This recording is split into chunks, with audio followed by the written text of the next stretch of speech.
L'importance de l'amour. L'amour présente pour tout être humain un équilibre sentimental, physique et mental. Chaque être humain cherche d'aimer et d'être aimé.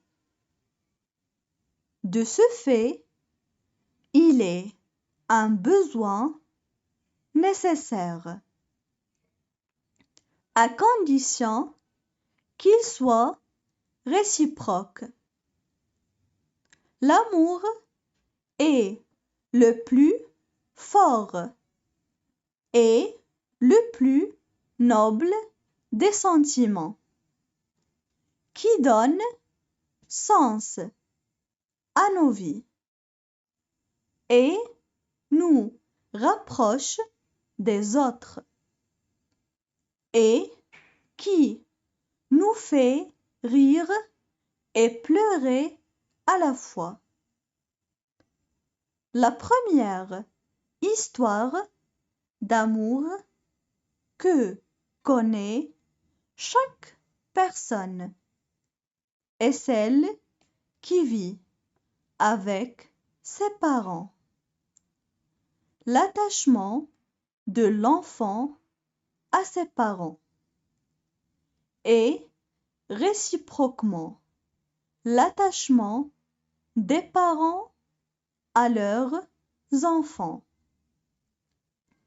et ce qui va permettre à chacun de grandir et de construire les bases de sa vie. L'amour rassure l'individu et le rend plus créatif. Ce sentiment peut développer l'affection, la générosité, le goût de la découverte et le désir de vivre. A contrario, l'absence d'amour pousse parfois les gens à s'isoler, à s'enfermer dans un monde obscur. On passe maintenant à la traduction en arabe. L'importance de l'amour. L'importance de l'amour. L'amour présente pour tout être humain. L'amour présente pour tout être humain un équilibre sentimental, physique et mental. Un équilibre sentimental, physique et mental. Chaque être humain cherche d'aimer et d'être aimé. Chaque être humain cherche d'aimer et d'être aimé. De ce fait, il est un besoin nécessaire. De ce fait, il est un besoin nécessaire. À condition qu'il soit réciproque. À condition qu'il soit réciproque. L'amour est le plus fort et le plus noble des sentiments.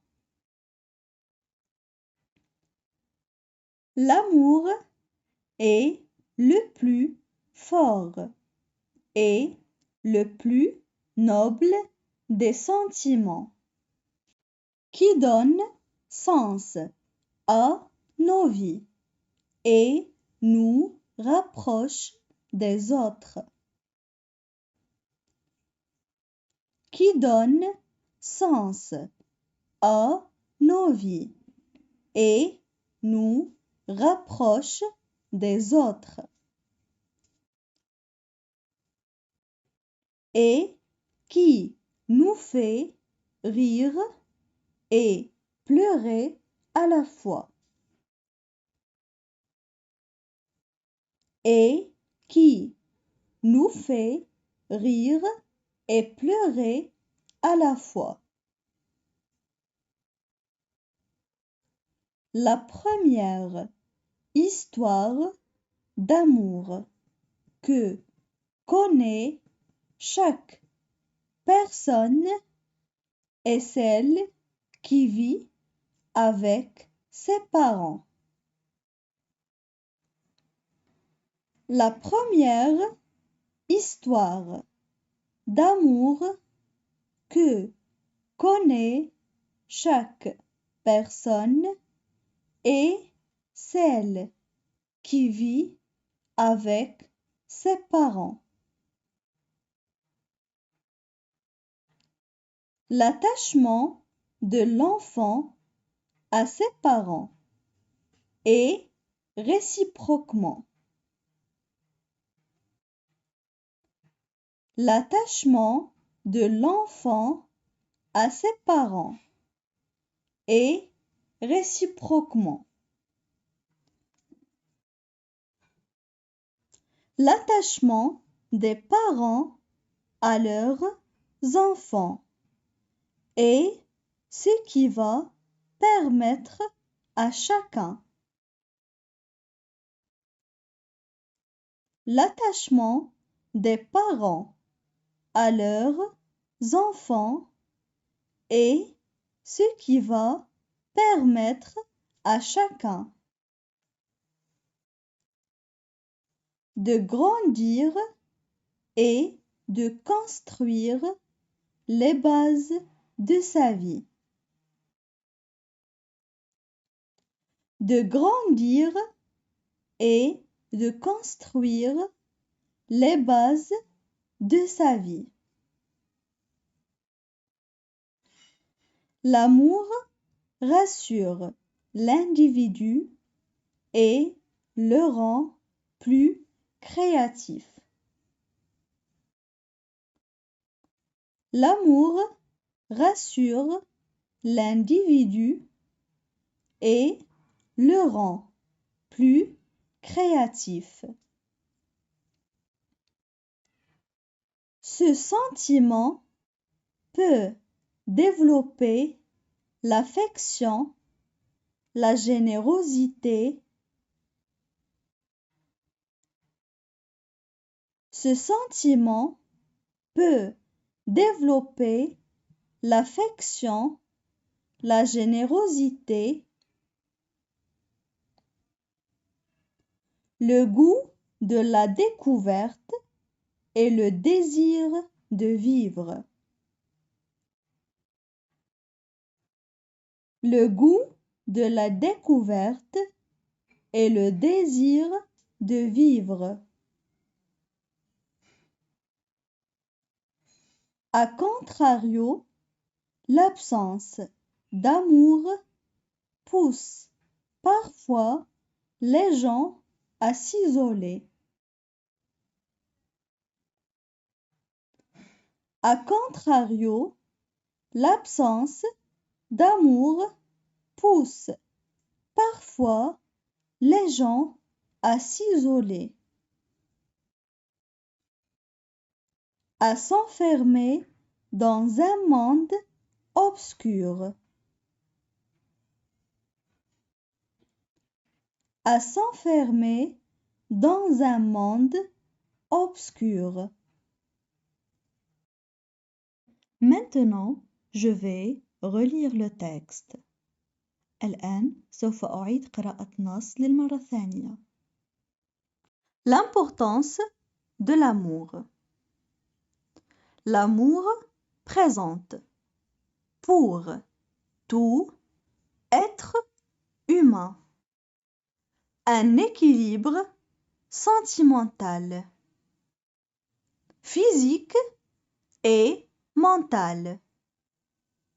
Chaque être humain cherche d'aimer et d'être aimé. De ce fait, il est un besoin nécessaire, à condition qu'il soit réciproque. L'amour est le plus fort et le plus noble des sentiments, qui donne sens à nos vies et nous rapproche des autres et qui nous fait rire et pleurer à la fois.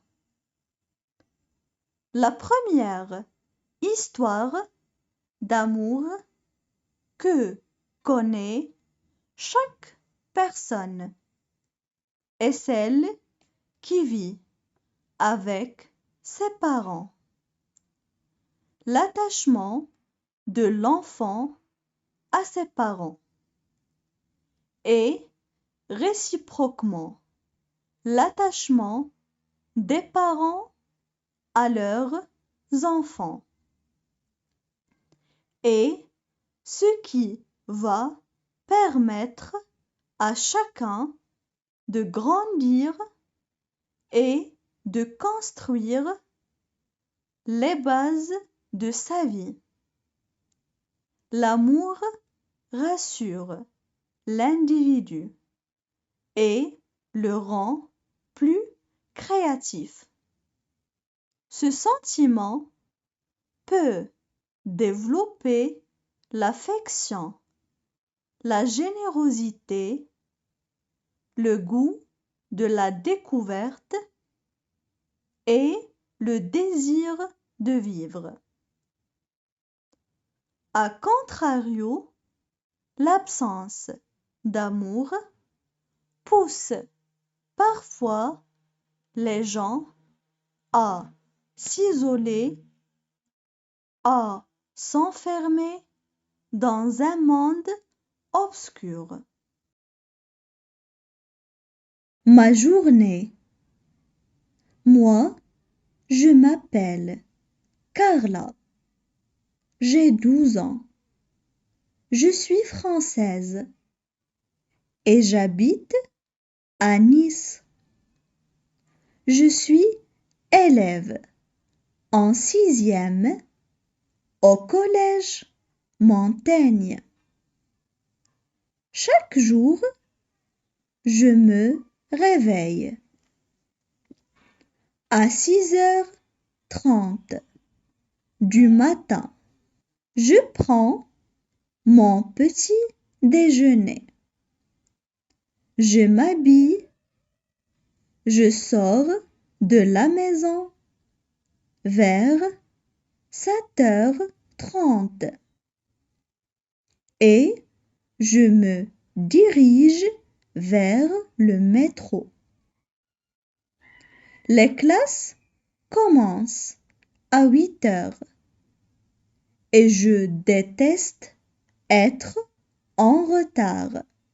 L'après-midi, je rentre de l'école vers 2h. Je dors un peu et puis je fais mes devoirs. Quand j'ai du temps libre, je l'occupe avec mes passions. J'aime beaucoup la peinture, la lecture aussi, surtout les histoires fantastiques. Mais ma passion la plus chère, c'est la guitare. On passe maintenant à la traduction en arabe. Ma journée. Ma journée. Moi, je m'appelle Carla. Moi, je m'appelle Carla. J'ai 12 ans. Je suis française et j'habite à Nice. J'ai 12 ans. Je suis française et j'habite à Nice. Je suis élève en 6e au collège Montaigne. Je suis élève en 6e au collège Montaigne. كوليج تعني المدرسة الإعدادية أو يمكن أن تعني أيضا مدرسة. Chaque jour, je me réveille à 6h30 du matin.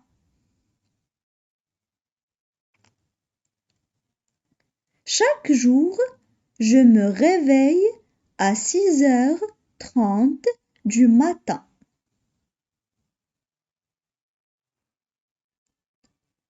Je prends mon petit déjeuner. Je m'habille. Je prends mon petit déjeuner. Je m'habille.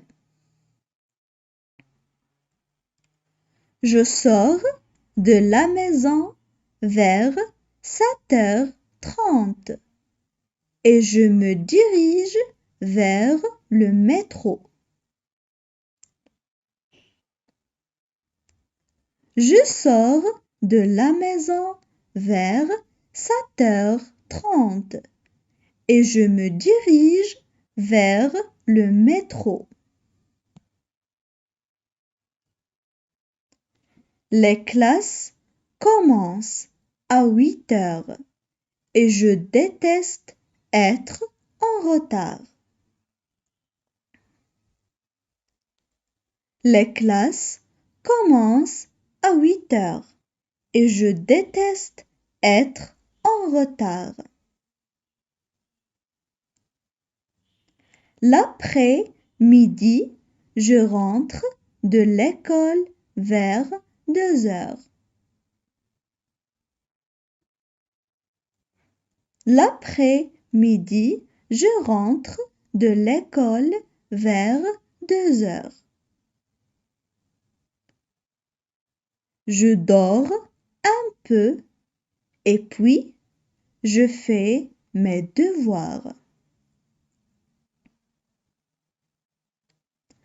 Je dors un peu et puis je fais mes devoirs. Quand j'ai du temps libre, je l'occupe avec mes passions. Quand j'ai du temps libre, je l'occupe avec mes passions. هنا ترجمت passion هواية، لكن هي في الحقيقة المعنى الصحيح هو الشغف، هو الشيء الذي نحب أن نفعله جدا. لذلك قمت بوضع شغفي بين قوسين.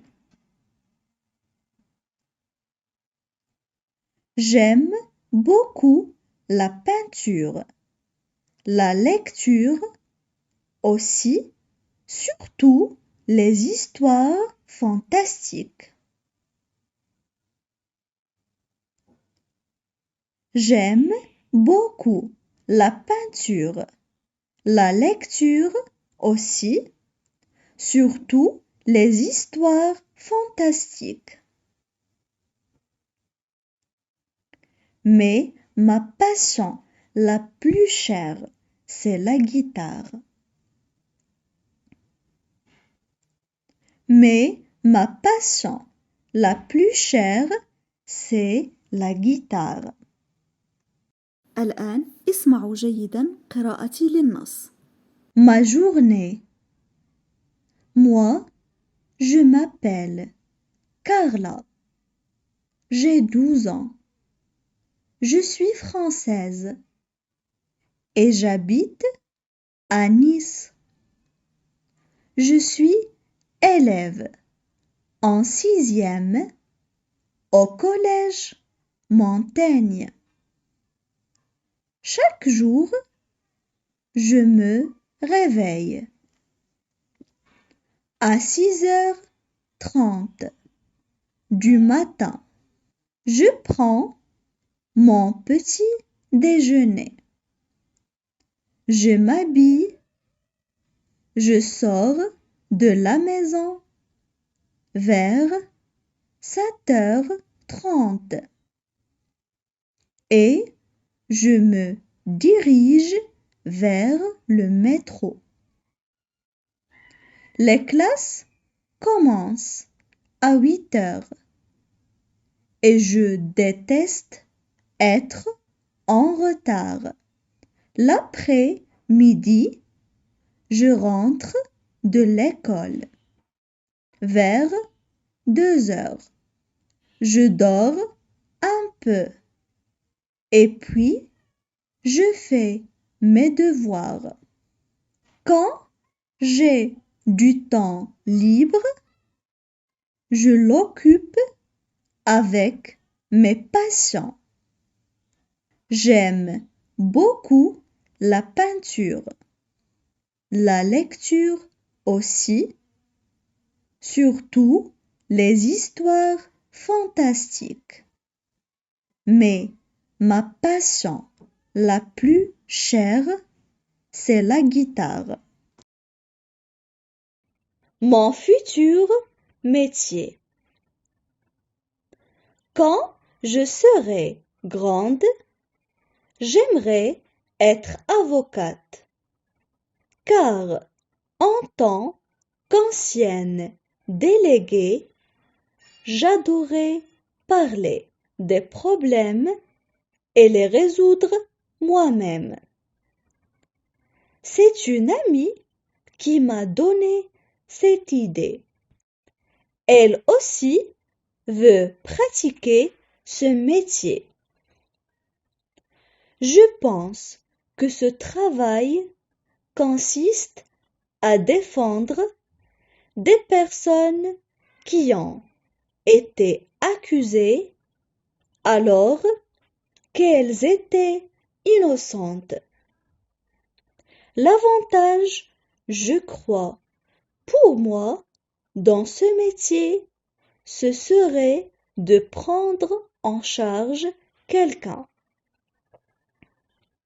Je voudrais aussi ajouter que je ne pratiquerai pas ce métier pour l'argent, mais pour défendre des victimes. Si je ne réussis pas à devenir avocate, je serai écologiste, car ma deuxième passion, c'est la nature et les animaux. On passe maintenant à la traduction en arabe. Mon futur métier. Mon futur métier. Quand je serai grande, j'aimerais être avocate. Quand je serai grande, j'aimerais être avocate. Car en tant qu'ancienne déléguée, j'adorais parler des problèmes et les résoudre moi-même. Car en tant qu'ancienne déléguée, j'adorais parler des problèmes et les résoudre moi-même.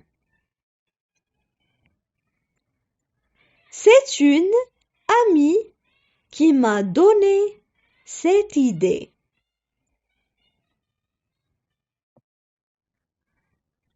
C'est une amie qui m'a donné cette idée. Elle aussi veut pratiquer ce métier. Elle aussi veut pratiquer ce métier. Je pense que ce travail consiste à défendre des personnes. Je pense que ce travail consiste à défendre des personnes qui ont été accusées alors qu'elles étaient innocentes, qui ont été accusées alors qu'elles étaient innocentes. L'avantage, je crois, pour moi, dans ce métier, ce serait de prendre en charge quelqu'un. L'avantage, je crois, pour moi, dans ce métier, ce serait de prendre en charge quelqu'un. Je voudrais aussi ajouter que je ne pratiquerai pas ce métier pour l'argent.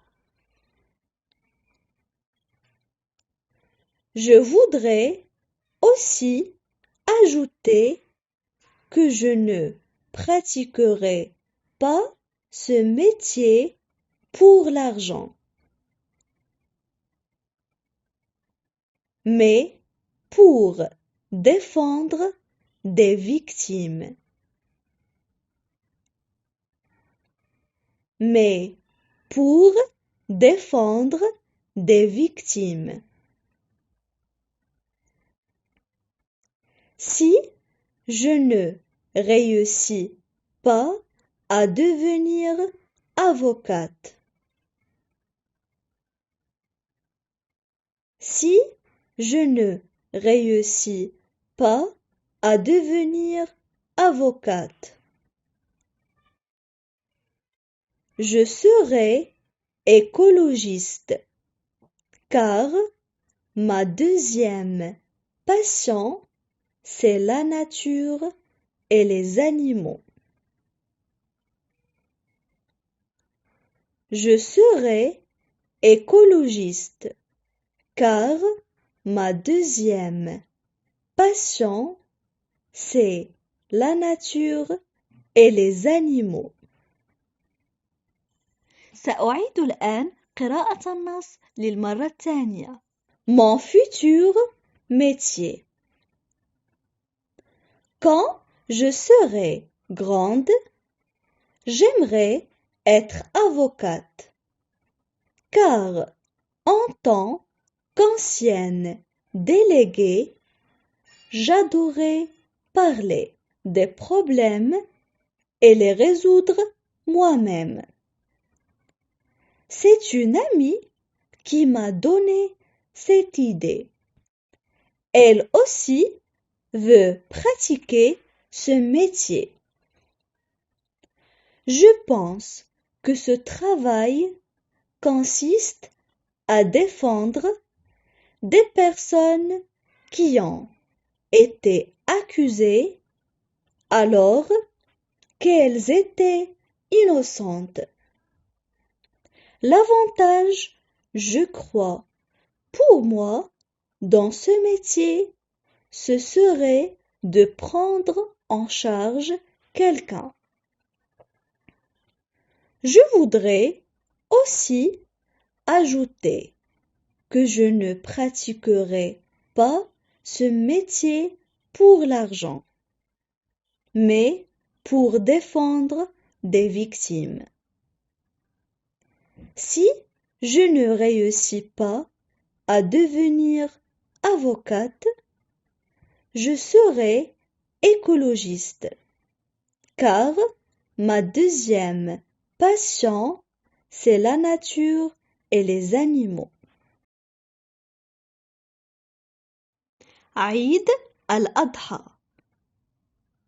Samedi dernier, j'ai accompagné mon père au souk pour acheter le mouton de l'Aïd. En entrant dans le marché, j'ai vu une grande foule de paysans venus de plusieurs campagnes, dans de vieux camions surchargés de moutons. C'étaient des gens de grande taille, vêtus de belles djellabas de laine blanche, la tête coiffée de turbans jaunes. Ils tenaient à la main une canne pour conduire le troupeau et pour lutter contre les voleurs. Chacun tenait une ficelle attachée à un ou plusieurs moutons. On entendait une grande clameur de voix haute et aiguë, d'hommes et de moutons mélangés. Une mauvaise odeur d'écurie se dégageait du lieu. On sentait le mélange de la sueur, du foin et de la crotte des bêtes. Mon père allait, venait, regardait attentivement toutes les bêtes. Il tâtait un gros mouton qui attira son attention par ses cornes monumentales et sa couleur brune. Il marchandait le prix avec le vendeur pendant 1 heure avant de décider enfin de prendre la bête. Malgré la fatigue et la mauvaise odeur, j'étais fou de joie à l'occasion de la fête. On passe maintenant à la traduction en arabe. Samedi dernier, j'ai accompagné mon père au souk pour acheter le mouton de l'Aïd. Samedi dernier, j'ai accompagné mon père au souk pour acheter le mouton de l'Aïd.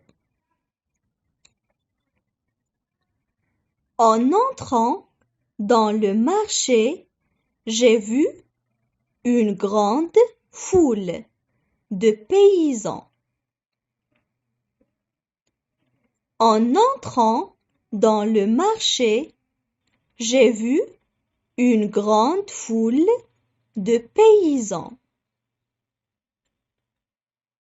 venus de plusieurs campagnes, dans de vieux camions surchargés de moutons.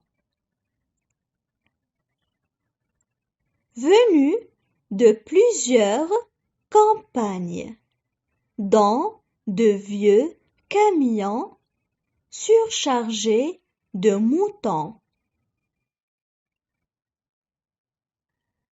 C'étaient des gens de grande taille, vêtus de belles djellabas de laine blanche.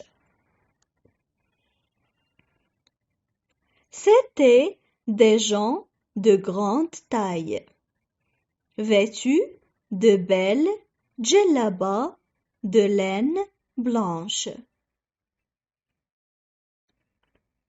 La tête coiffée de turbans jaunes.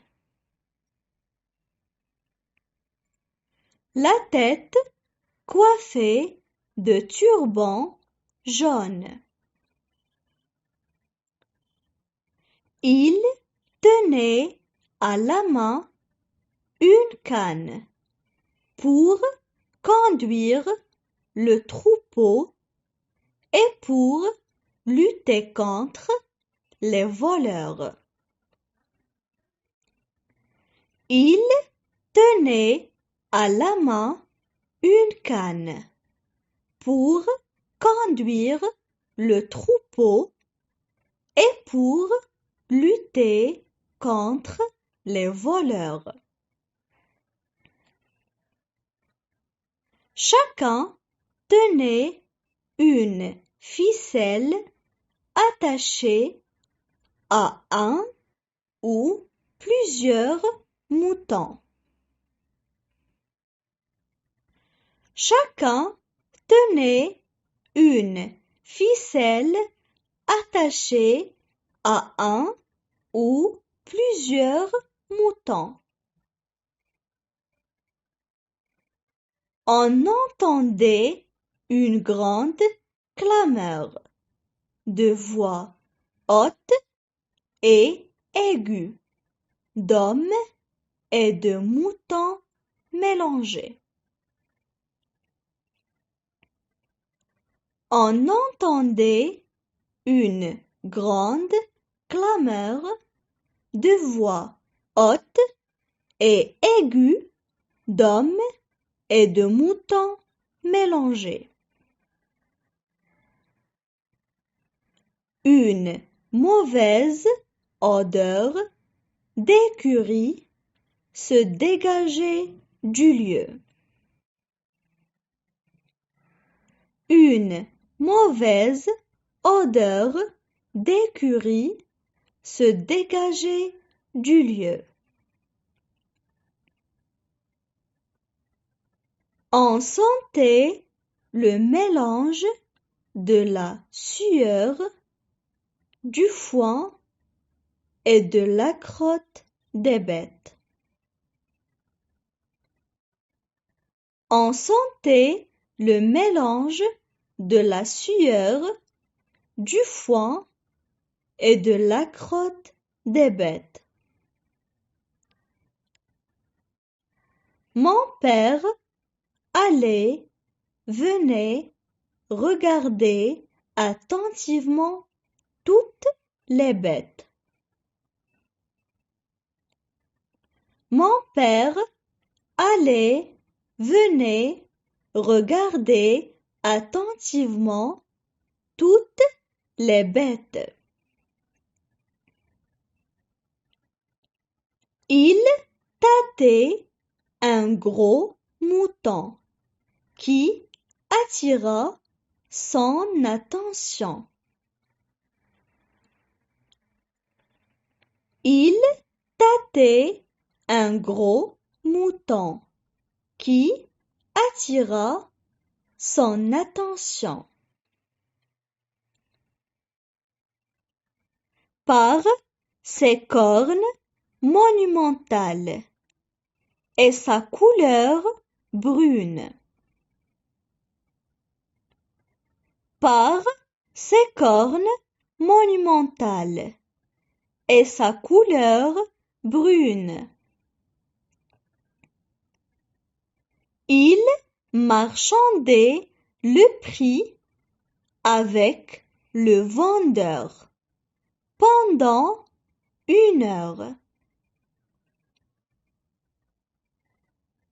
Il marchandait le prix avec le vendeur pendant 1 heure. Avant de décider enfin de prendre la bête.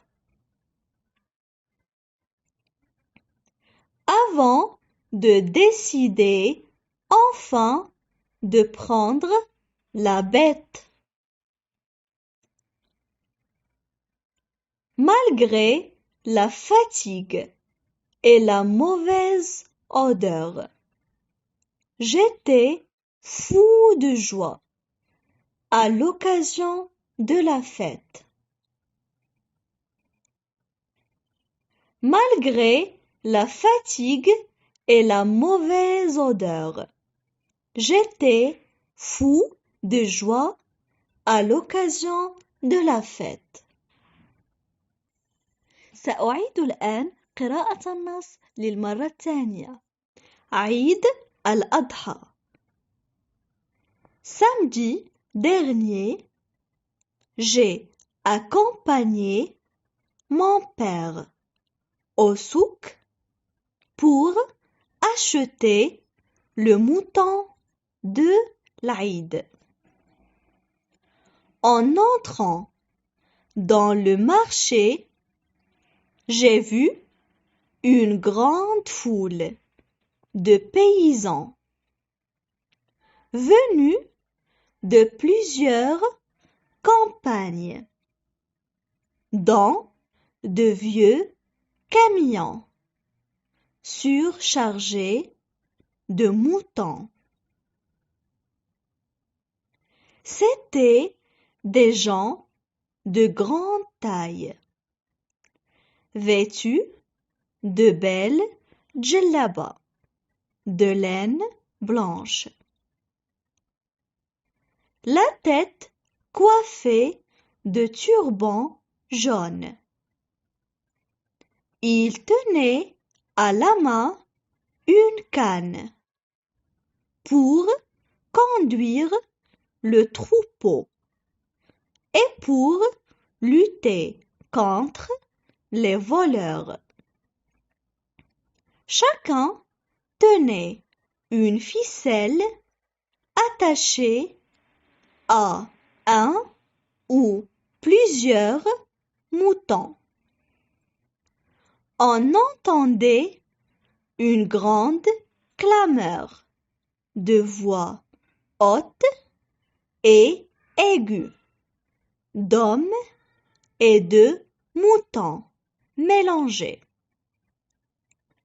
Une mauvaise odeur d'écurie se dégageait du lieu. On sentait le mélange de la sueur, du foin et de la crotte des bêtes. père allait, venait, regardait attentivement toutes les bêtes. Il tâtait un gros mouton qui attira son attention par ses cornes monumentales et sa couleur brune. Il marchandait le prix avec le vendeur pendant 1 heure avant de décider enfin de prendre la bête. Malgré la fatigue et la mauvaise odeur, j'étais fou de joie à l'occasion de la fête. Le bonheur. Dans un monde où règne le malheur, le chagrin et l'amertume, l'homme demeura toujours dans une recherche permanente de la tranquillité et de la paix intérieure et extérieure.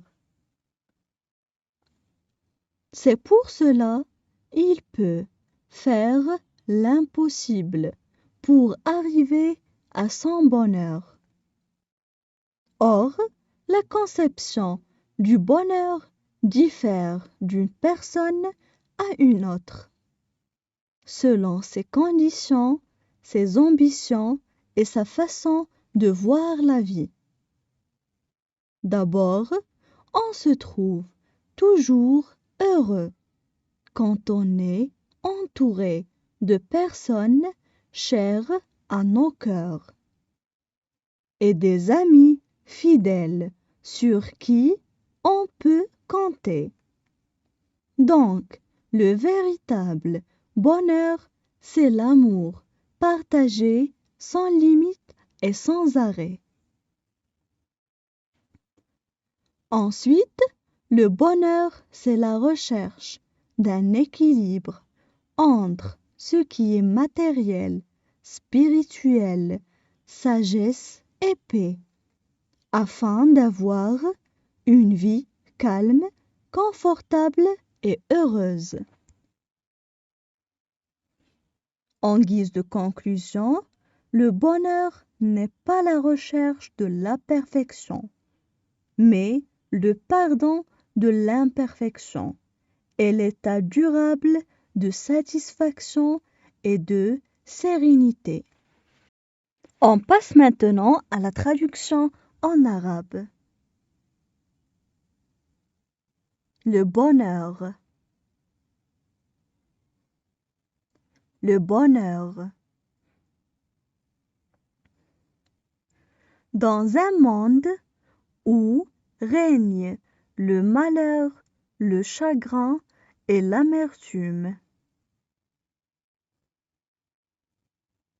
Dans un monde où règne le malheur, le chagrin et l'amertume. L'homme demeura toujours dans une recherche. L'homme demeura toujours dans une recherche permanente de la tranquillité et de la paix intérieure et extérieure. Permanente de la tranquillité et de la paix intérieure et extérieure. C'est pour cela il peut faire l'impossible pour arriver à son bonheur. C'est pour cela il peut faire l'impossible pour arriver à son bonheur. Or, la conception du bonheur diffère d'une personne à une autre. Or, la conception du bonheur diffère d'une personne à une autre. Selon ses conditions, ses ambitions et sa façon de voir la vie. Selon ses conditions, ses ambitions et sa façon de voir la vie. D'abord, on se trouve toujours heureux. D'abord, on se trouve toujours heureux. Quand on est entouré de personnes chères à nos cœurs. Quand on est entouré de personnes chères à nos cœurs. Et des amis fidèles sur qui on peut compter. Et des amis fidèles sur qui on peut compter. Donc, le véritable bonheur, c'est l'amour partagé, sans limite et sans arrêt. Donc, le véritable bonheur, c'est l'amour partagé, sans limite et sans arrêt. Ensuite, le bonheur, c'est la recherche d'un équilibre. Ensuite, le bonheur, c'est la recherche d'un équilibre entre ce qui est matériel, spirituel, sagesse et paix.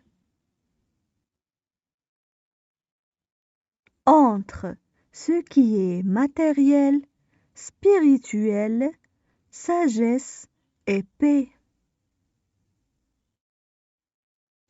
Afin d'avoir une vie calme, confortable et heureuse. Afin d'avoir une vie calme, confortable et heureuse. En guise de conclusion, le bonheur n'est pas la recherche de la perfection. En guise de conclusion, le bonheur n'est pas la recherche de la perfection, mais le pardon de l'imperfection et l'état durable de satisfaction et de sérénité. Mais le pardon de l'imperfection et l'état durable de satisfaction et de sérénité. Maintenant, je vais relire le texte. الآن سوف أعيد قراءة نص للمرة الثانية. Le bonheur. Dans un monde où règne le malheur, le chagrin et l'amertume, l'homme demeura toujours dans une recherche permanente de la tranquillité et de la paix intérieure et extérieure. C'est pour cela qu'il peut faire l'impossible pour arriver à son bonheur. Or, la conception du bonheur diffère d'une personne à une autre, selon ses conditions, ses ambitions et sa façon de voir la vie. D'abord, on se trouve toujours heureux quand on est entouré de personnes chères à nos cœurs et des amis fidèles sur qui on peut compter.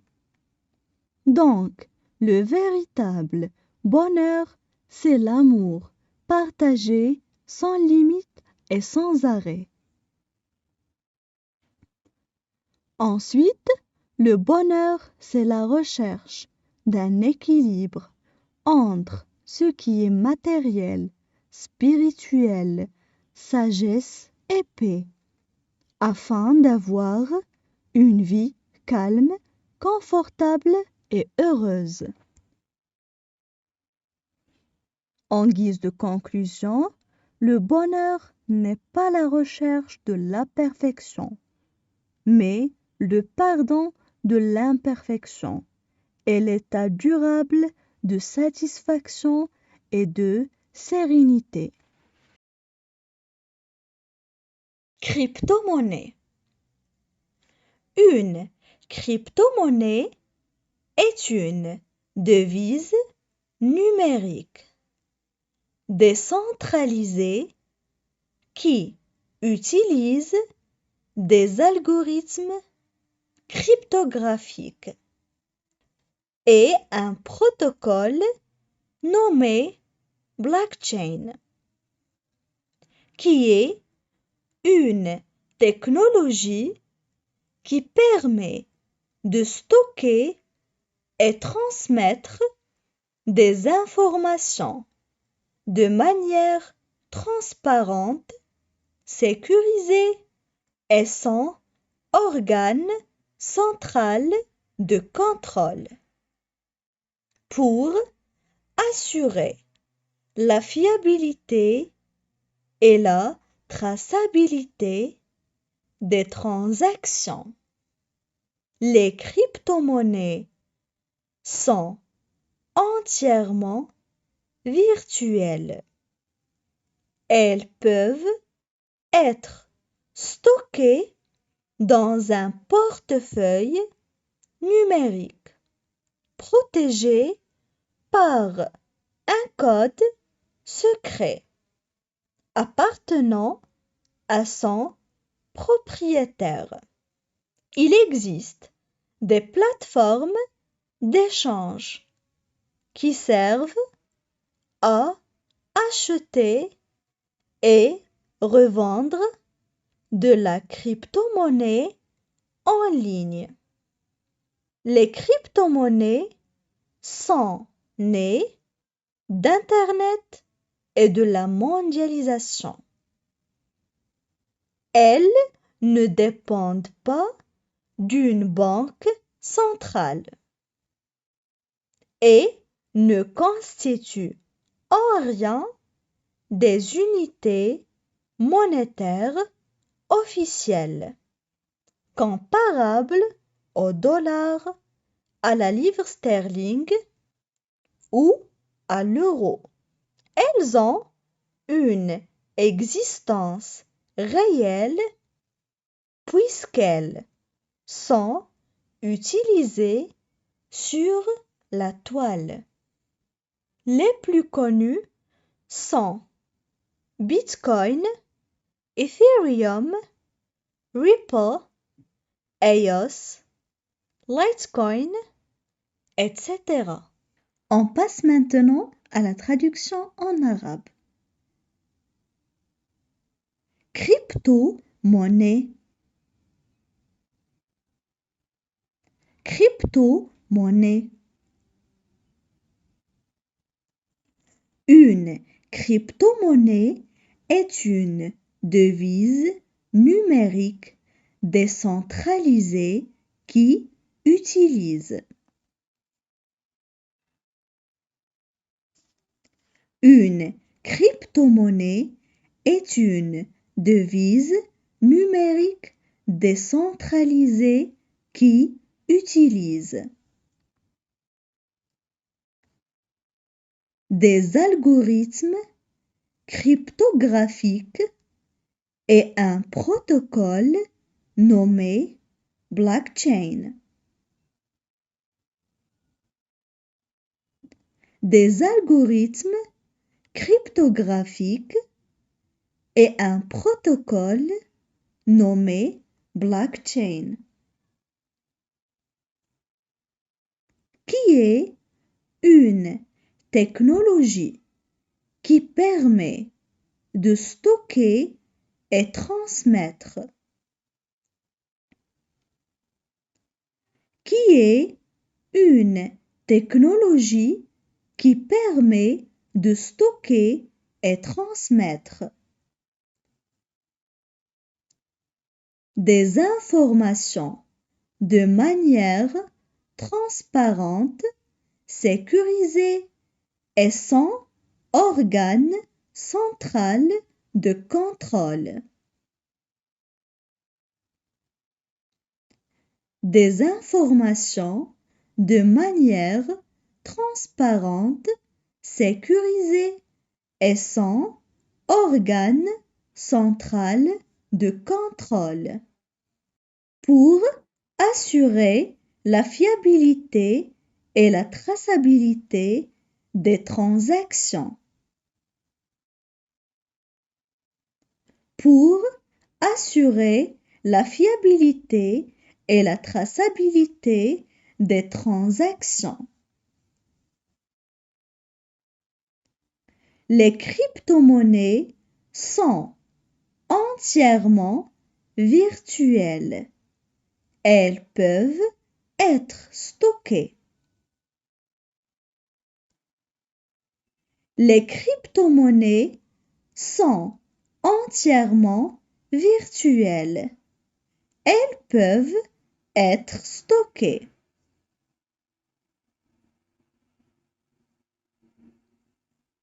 Dans un portefeuille numérique protégé par un code secret appartenant à son propriétaire.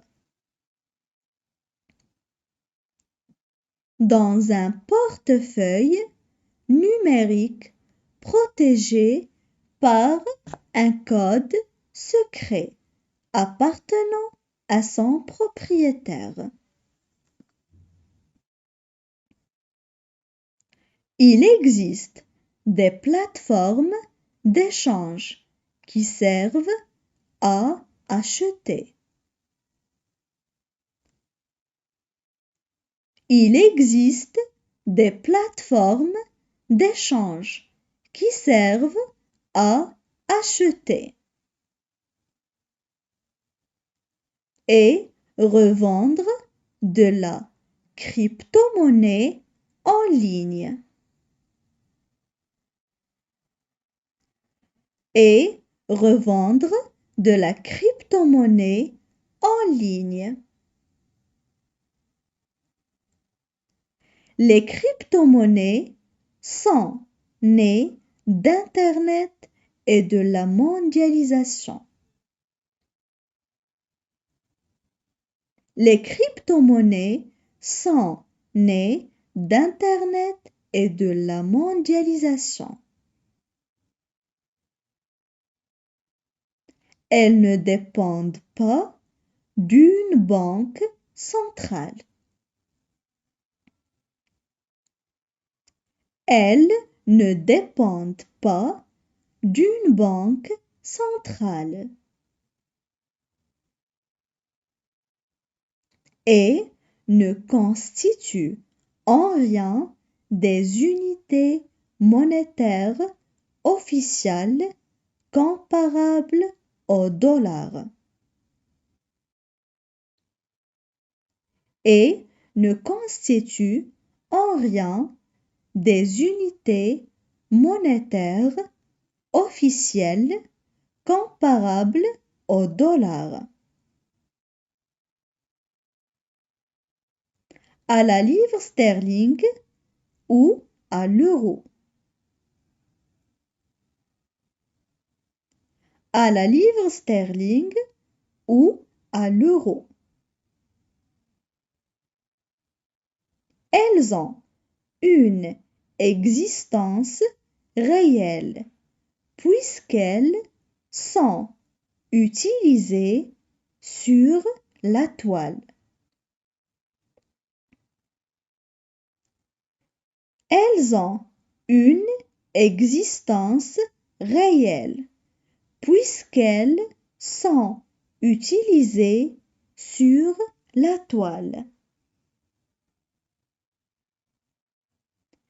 Les plus connus sont Bitcoin, Ethereum, Ripple, EOS, Litecoin, etc.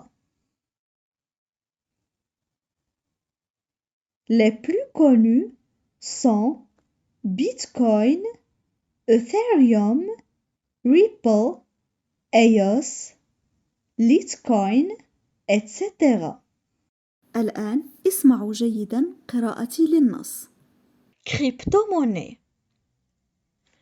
Une crypto-monnaie est une devise numérique décentralisée qui utilise des algorithmes cryptographiques et un protocole nommé blockchain, qui est une technologie qui permet de stocker et transmettre des informations de manière transparente, sécurisée et sans organe central de contrôle, pour assurer la fiabilité et la traçabilité des transactions.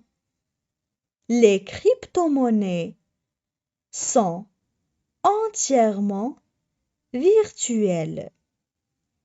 Elles peuvent être stockées dans un portefeuille numérique protégé par un code secret appartenant à son propriétaire. Il existe des plateformes d'échange qui servent à acheter et revendre de la crypto-monnaie en ligne. Les crypto-monnaies sont nées d'Internet et de la mondialisation.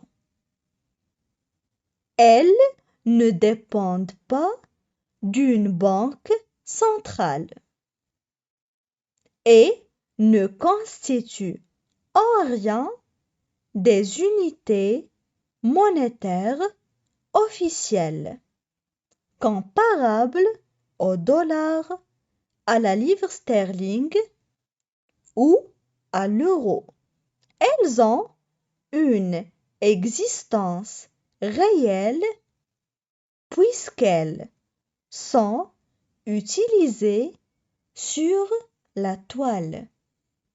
Les plus connus sont Bitcoin, Ethereum, Ripple, EOS, Litecoin, etc.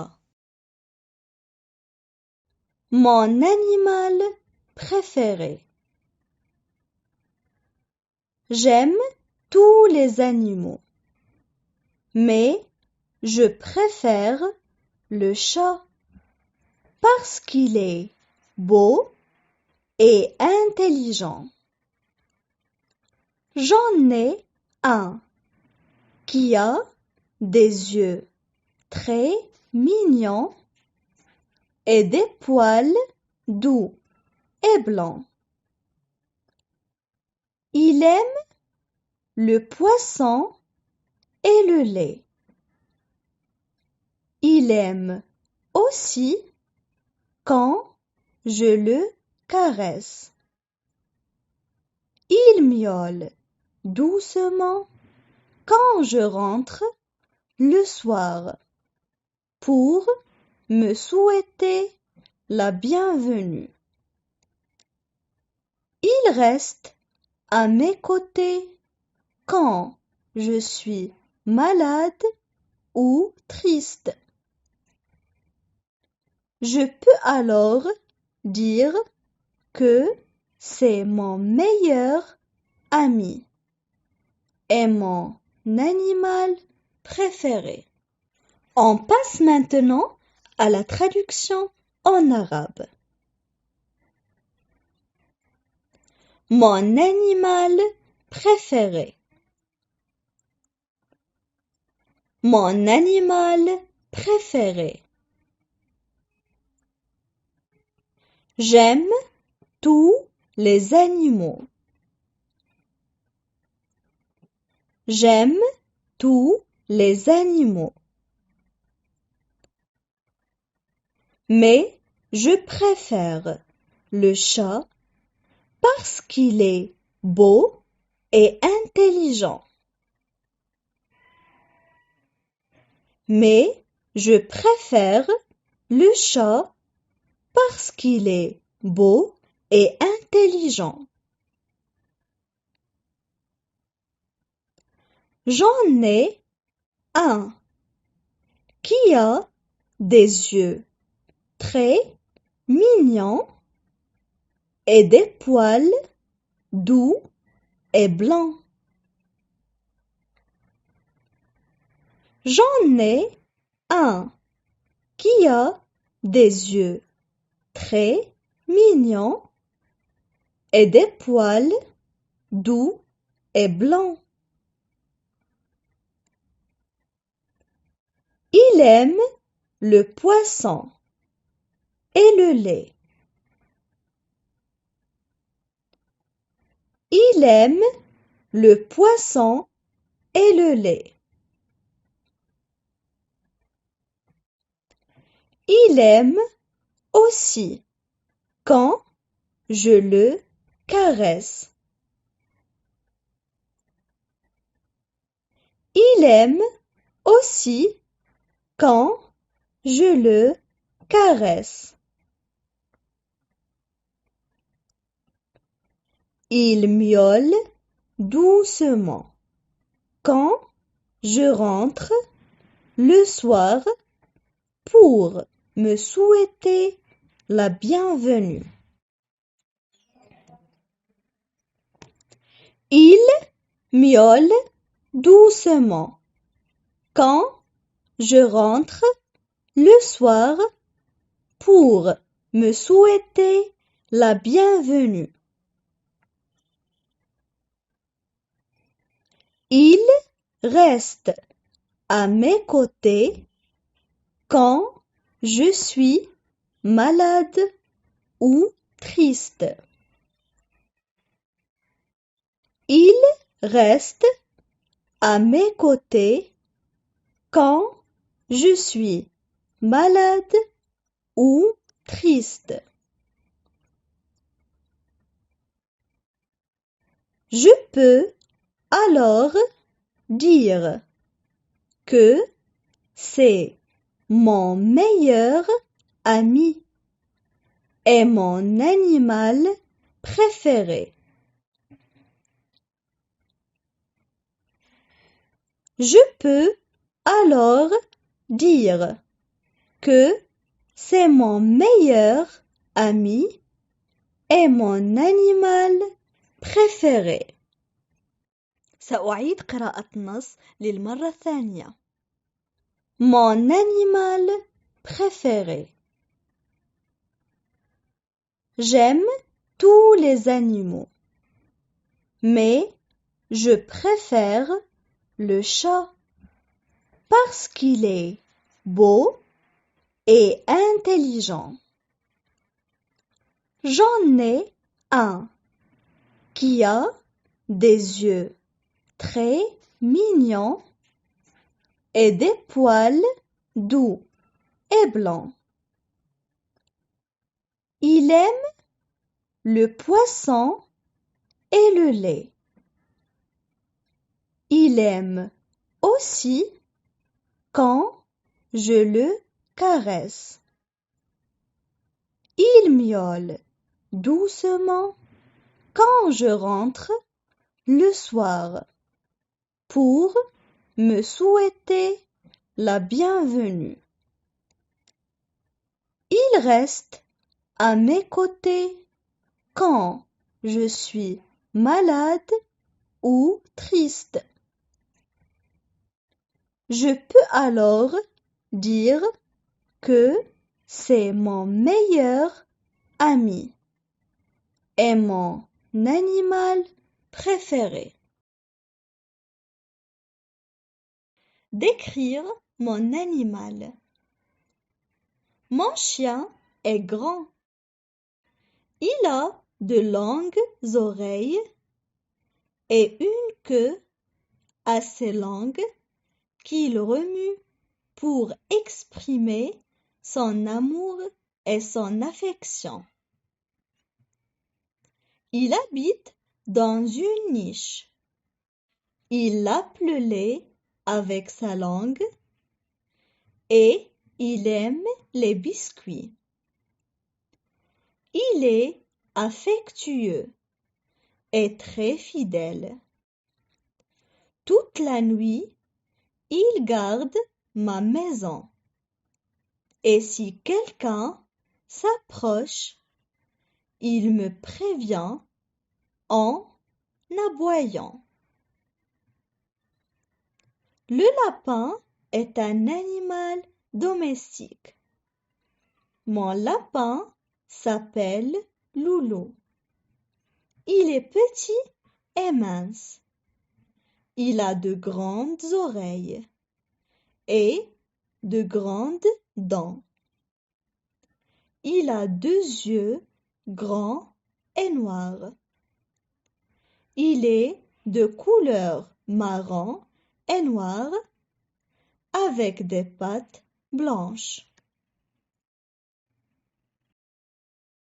On passe maintenant à la traduction en arabe.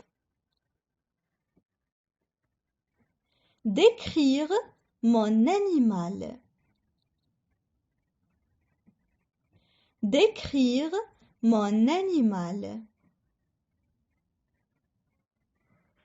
Mon chien est grand. Mon chien est grand. Il a de longues oreilles et une queue assez longue qu'il remue. Il a de longues oreilles et une queue assez longue qu'il remue. Pour exprimer son amour et son affection. Pour exprimer son amour et son affection. Il habite dans une niche. Il habite dans une niche.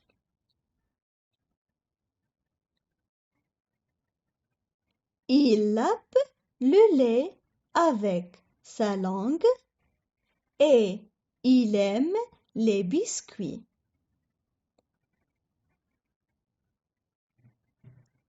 Il lappe le lait avec sa langue et il aime les biscuits.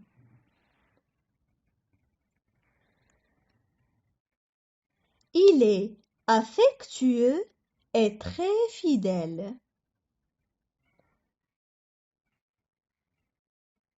Il est affectueux et très fidèle.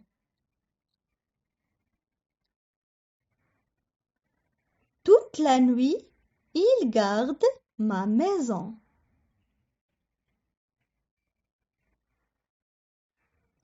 Toute la nuit, il garde ma maison. Et si quelqu'un s'approche, il me prévient en aboyant. Et si quelqu'un s'approche, il me prévient en aboyant. Le lapin est un animal domestique. Le lapin est un animal domestique. Mon lapin s'appelle Loulou. Mon lapin s'appelle Loulou. Il est petit et mince. Il est petit et mince. Il a de grandes oreilles et de grandes dents. Il a de grandes oreilles et de grandes dents. Il a 2 yeux grands et noirs. Il a 2 yeux grands et noirs. Il est de couleur marron et noir avec des pattes blanches. Il est de couleur marron et noir avec des pattes blanches. سأعيد الآن قراءة النص للمرة الثانية. Décrire mon animal. Mon chien est grand.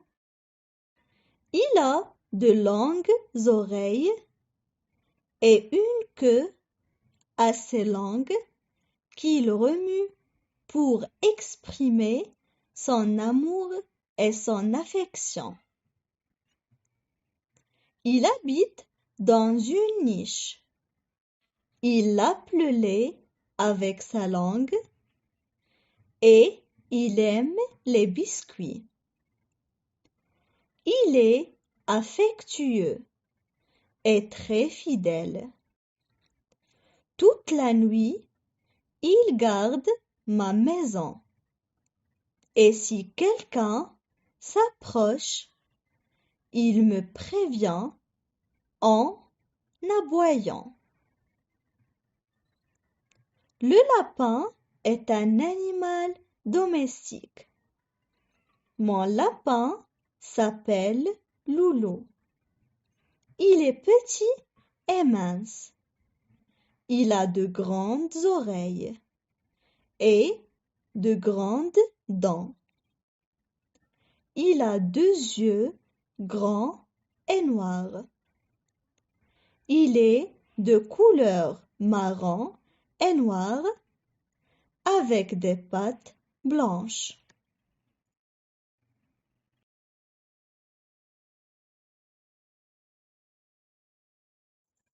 Un souvenir effrayant. Je me souviens encore de ce soir-là, comme si c'était hier. J'avais encore 6 ans quand mes parents me laissèrent dans ma chambre pour aller faire une commission et revenir rapidement. Mais à cause de la tempête, ils rentrèrent tard. J'étais allongée dans mon lit en train de lire un conte de 1001 nuits. Soudain, j'entendis un grand bruit qui me fit sursauter. Je me mis debout, sans savoir que faire. Mes cheveux se dressèrent et j'avais la chair de poule. Mes jambes tremblaient. Mon cœur battait très fort. Je ressentis une panique incroyable. Après quelques secondes, je décidai de descendre l'escalier pour voir l'origine du bruit. Alors, je pris un balai et j'avançai à pas timides vers la cuisine. Quand je m'approchai de la porte, un chat miaula. Je fus soulagée. Le matou cherchait à manger dans le buffet et fit tomber une casserole. Je repris mon souffle et je revins dans ma chambre. Après un instant, mes parents arrivèrent et je leur racontai l'histoire.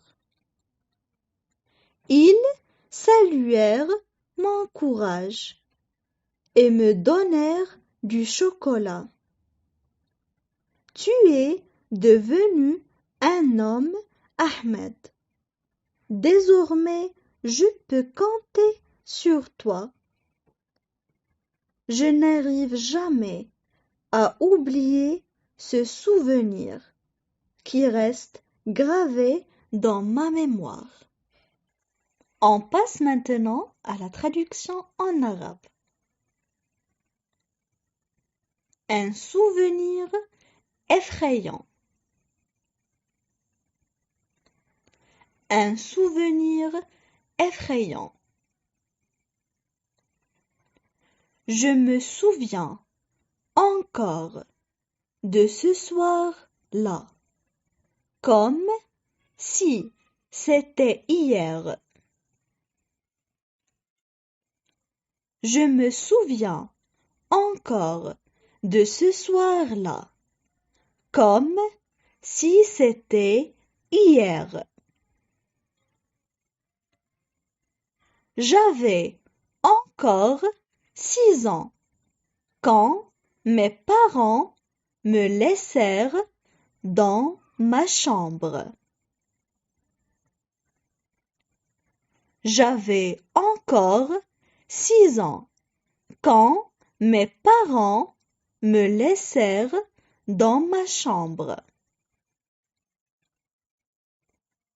Pour aller faire une commission et revenir rapidement. Pour aller faire une commission et revenir rapidement. Mais à cause de la tempête, ils rentrèrent tard. Mais à cause de la tempête, ils rentrèrent tard. J'étais allongée dans mon lit, en train de lire un conte de 1001 nuits. J'étais allongée dans mon lit, en train de lire un conte de 1001 nuits. Soudain, j'entendis un grand bruit qui me fit sursauter. Soudain, j'entendis un grand bruit qui me fit sursauter. Je me mis debout sans savoir que faire. Je me mis debout sans savoir que faire. Mes cheveux se dressèrent et j'avais la chair de poule. Mes cheveux se dressèrent et j'avais la chair de poule. L'expression mes cheveux se dressèrent يعني أن شعري وقف من شدة الصدمة أو من شدة الخوف. Mes jambes tremblaient. Mon cœur battait très fort. Mes jambes tremblaient. Mon cœur battait très fort. Je ressentis une panique incroyable.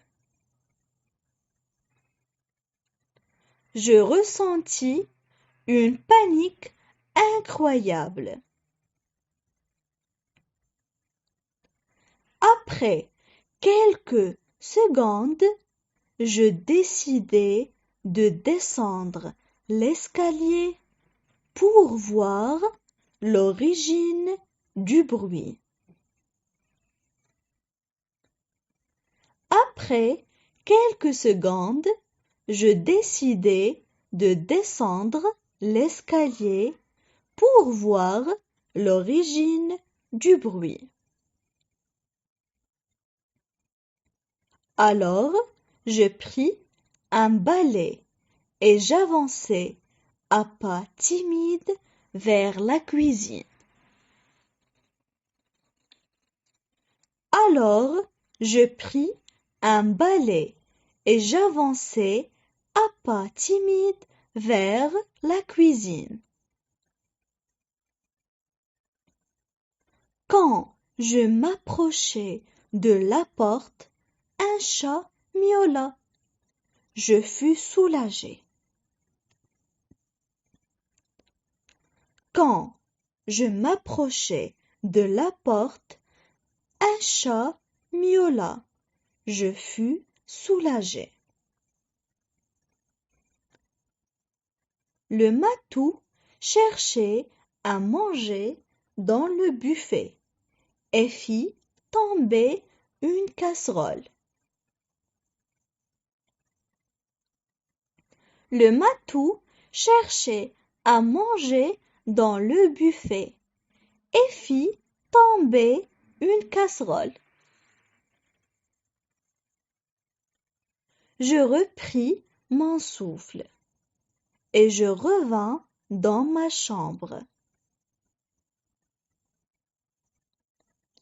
Je repris mon souffle et je revins dans ma chambre.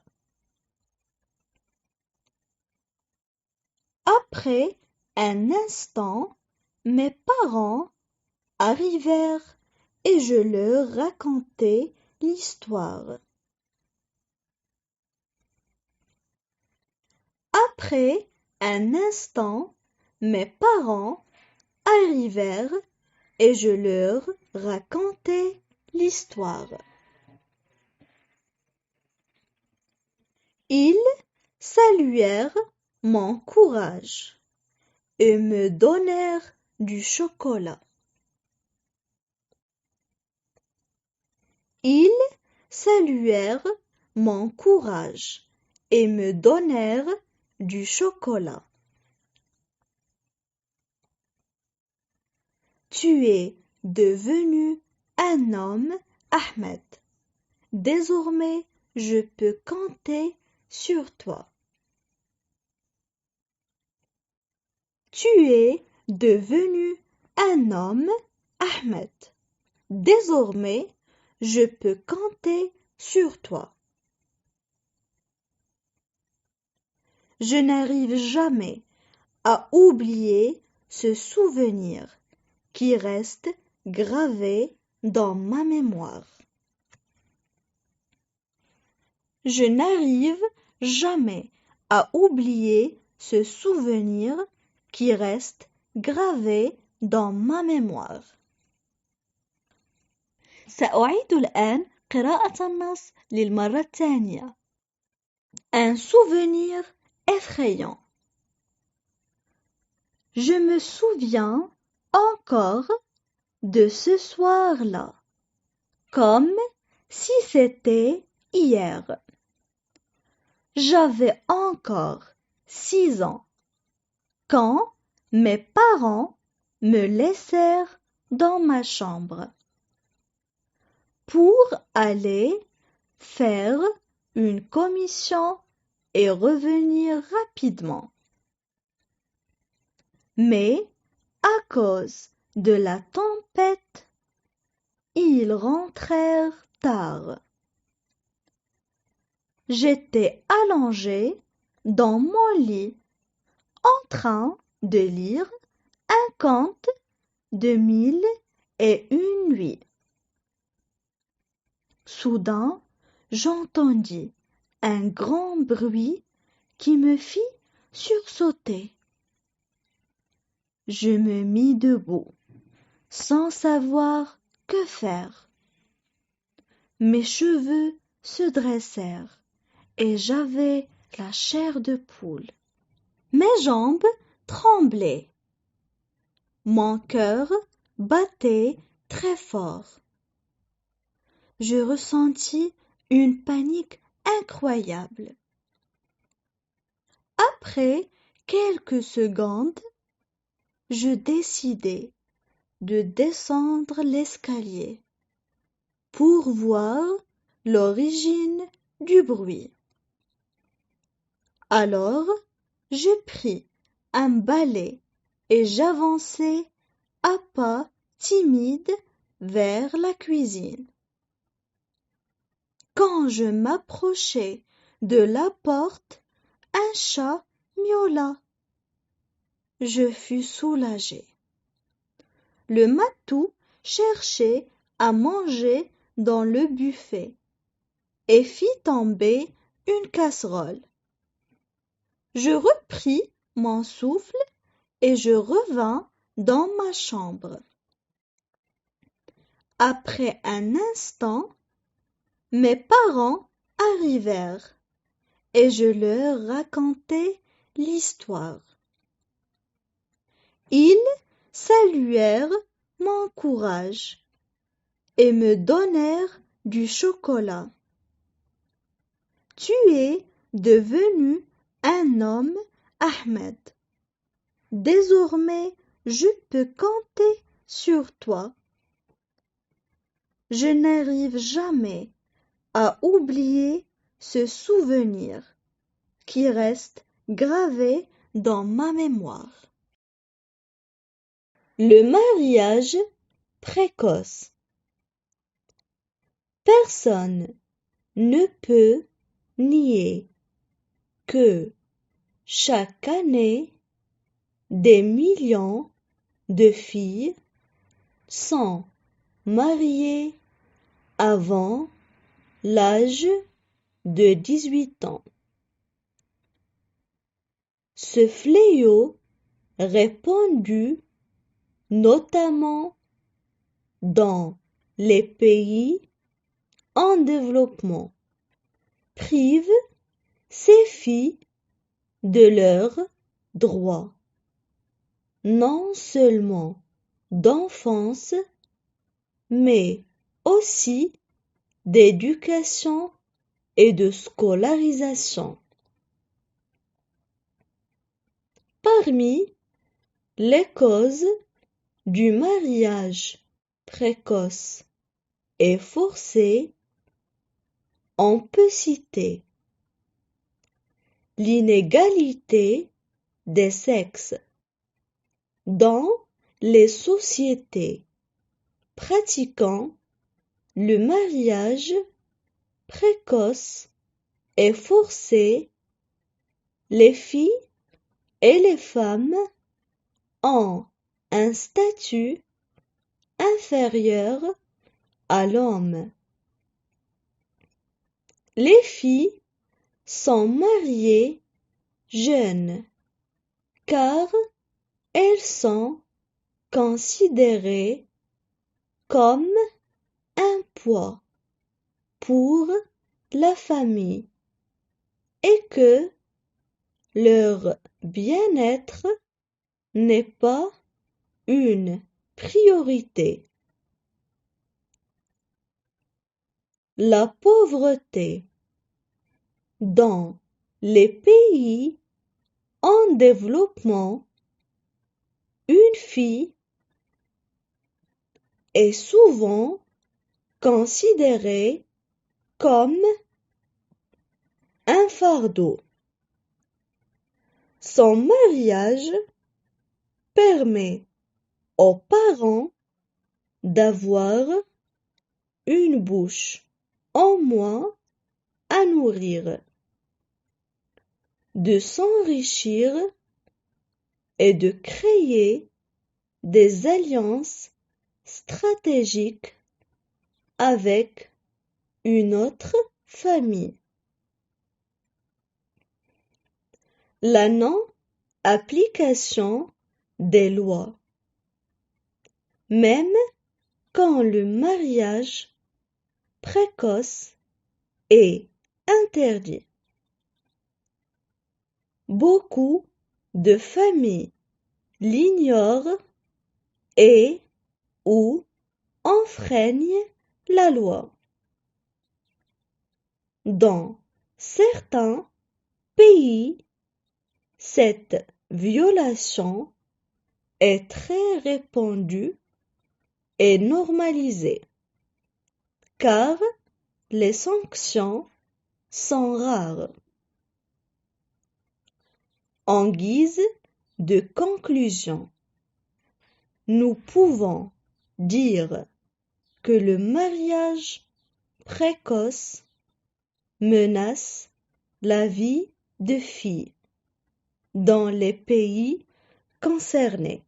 Et pour lutter contre ce phénomène, les partis politiques et les sociétés civiles sont appelés à appliquer des lois sévères, tout en interdisant tout mariage avant l'âge de 18 ans.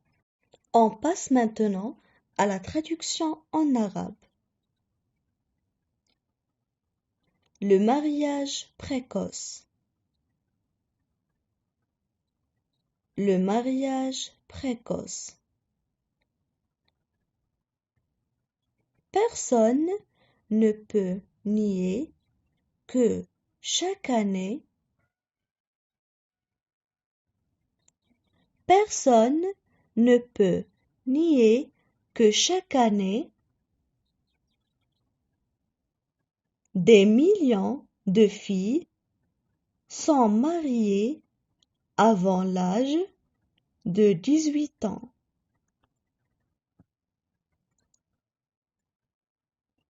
Des millions de filles sont mariées avant l'âge de 18 ans. Ce fléau répandu notamment dans les pays en développement prive ces filles. Ce fléau répandu notamment dans les pays en développement prive ces filles de leurs droits non seulement d'enfance mais aussi d'éducation et de scolarisation, de leurs droits non seulement d'enfance mais aussi d'éducation et de scolarisation. Parmi les causes du mariage précoce et forcé, on peut citer parmi les causes du mariage précoce et forcé, on peut citer l'inégalité des sexes dans les sociétés pratiquant le mariage précoce et forcé. L'inégalité des sexes dans les sociétés pratiquant le mariage précoce et forcé. Les filles et les femmes ont un statut inférieur à l'homme. Les filles et les femmes ont un statut inférieur à l'homme. Les filles sont mariées jeunes car elles sont considérées comme un poids pour la famille.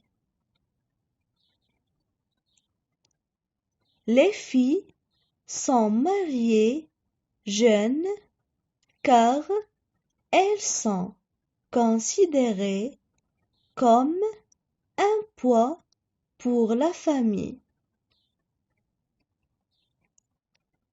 et que leur bien-être n'est pas une priorité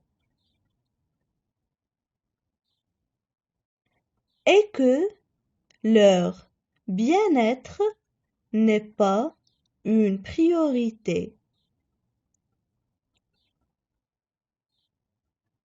La pauvreté dans les pays en développement. La pauvreté dans les pays en développement. Une fille est souvent considérée comme un fardeau. Une fille est souvent considérée comme un fardeau. Son mariage permet aux parents d'avoir une bouche en moins à nourrir. Son mariage permet aux parents d'avoir une bouche en moins à nourrir. De s'enrichir et de créer des alliances stratégiques avec une autre famille. De s'enrichir et de créer des alliances stratégiques avec une autre famille. La non-application des lois, même quand le mariage précoce est interdit.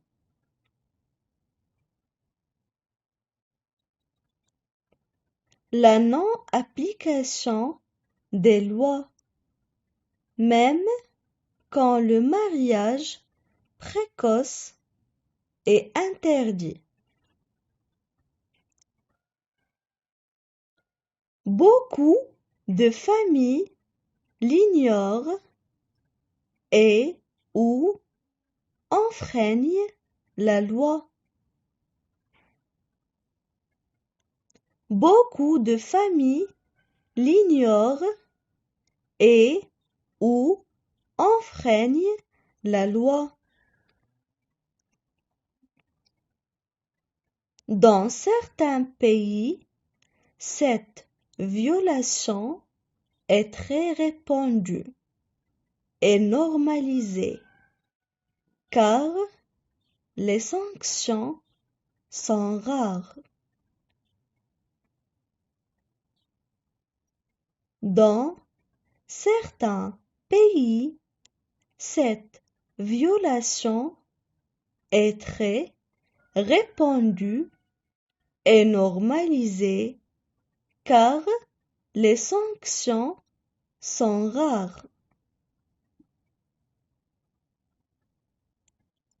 En guise de conclusion, nous pouvons dire que le mariage précoce menace la vie de filles.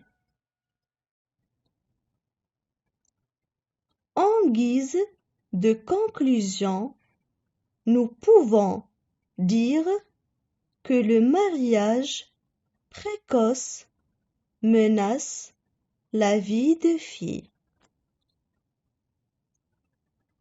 Dans les pays concernés et pour lutter contre ce phénomène, dans les pays concernés et pour lutter contre ce phénomène, les partis politiques et les sociétés civiles sont appelés à appliquer. Les partis politiques et les sociétés civiles sont appelés à appliquer des lois sévères, tout en interdisant tout mariage avant l'âge de 18 ans. Des lois sévères, tout en interdisant tout mariage avant l'âge de 18 ans. سأعيد الآن قراءة النص للمرة الثانية. Le mariage précoce. Personne ne peut nier que chaque année, des millions de filles sont mariées avant l'âge de 18 ans.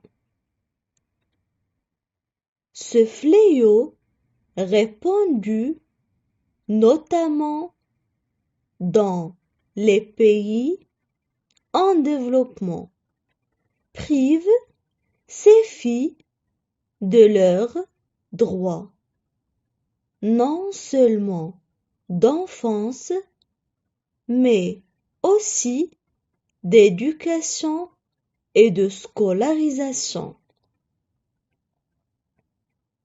Parmi les causes du mariage précoce et forcé, on peut citer l'inégalité des sexes dans les sociétés pratiquant le mariage précoce et forcé. Les filles et les femmes ont un statut inférieur à l'homme. Les filles sont mariées jeunes car elles sont considérées comme un poids pour la famille et que leur bien-être n'est pas une priorité. La pauvreté. Dans les pays en développement, une fille est souvent considéré comme un fardeau. Son mariage permet aux parents d'avoir une bouche en moins à nourrir, de s'enrichir et de créer des alliances stratégiques avec une autre famille. La non-application des lois, même quand le mariage précoce est interdit. Beaucoup de familles l'ignorent et ou enfreignent la loi. Dans certains pays, cette violation est très répandue et normalisée, car les sanctions sont rares. En guise de conclusion, nous pouvons dire que le mariage précoce menace la vie de filles dans les pays concernés. Et pour lutter contre ce phénomène, les partis politiques et les sociétés civiles sont appelés à appliquer des lois sévères, tout en interdisant tout mariage avant l'âge de 18 ans.